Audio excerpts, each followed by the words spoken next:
Followed this story pretty well as Kirk McLean and Cassie Campbell-Pascal are standing by in Terrace. So why don't we bring you in? Sorry to throw that with all the joy you're experiencing out there in Terrace, but why don't you pick up on that, Cassie?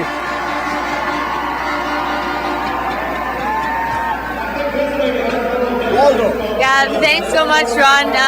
You're probably wondering why we're wearing these hats. Well, believe it or not, the midget boys team here, they have long bus rides. They knit these hats on those bus rides and they sell them in the community to raise money for their team. So I like our hats. Do you like the hats? I think they look great. What the game has come to, the game's come to knitting. Bantam hockey players are knitting on the bus on the way to the game. Well, and just to update you on the game, I think this is the longest hockey game I've ever witnessed. It's just after 2 periods and it's 2-0 for the home team. And goals by Steve Cullis and Kaylin Finley. So this crowd has been electric. And you know, we've had so much fun. You got a little bit delayed in your flight, I know, Kirk, but we've really had a great time here in Terrace. What is your impression of Terrace, BC? Because I know you travel all over the place with the Canucks alumni. What's your impression of Terrace? Oh, it's been fabulous. This is my first time up here, and I'm just having a great time. Travel was a little iffy getting in here, but finally made it. The people have been just unbelievable to us, and of course, it's supporting the cause of Hockeyville, Craft Hockeyville, and if you look around, if you can get a view around us, they certainly support their senior hockey team here as well, as they do their whole minor system as well. It's just a great city or a great town to be in, and they've been really warm to us.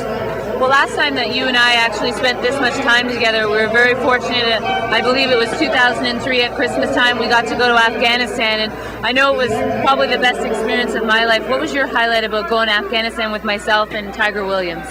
Probably all Tiger's questions that he asked to whatever authority he could, and that why weren't we allowed to carry any arms? But no, it was just an unbelievable thrill to be amongst the men and women over in Kabul at the time, and it was obviously a very humbling experience for myself, anyways, and to see what they do for our country and other countries for that matter on a daily basis. Yeah, it was a thrill for me, and to see the young kids too. You know, they're playing in the mud, and our kids are worried about what Game Boys and Wii games that they have.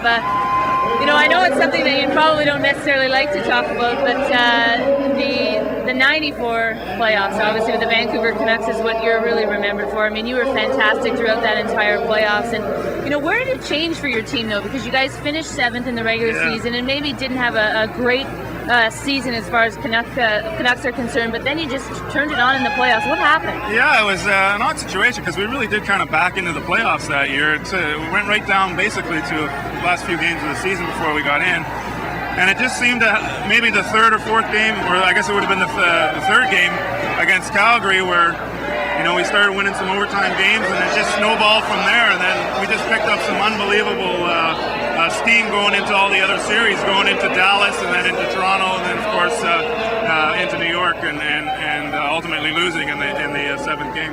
How about Game 5 in New York? You know, you're down 3-1, you go back into New York, the newspapers all say they're going to win the cup, and you guys end up winning that game 6-3. What was the mentality like going into New York for that game? Well, it was like anything else. We approached it like we did for the whole series. We were very calm, and we were you know, it was great playing, and we just went in and just did a heck of a job, and obviously got it to the 7th game, and we were a goalpost away or so, and c'est la vie. Bridesmaids. Yeah.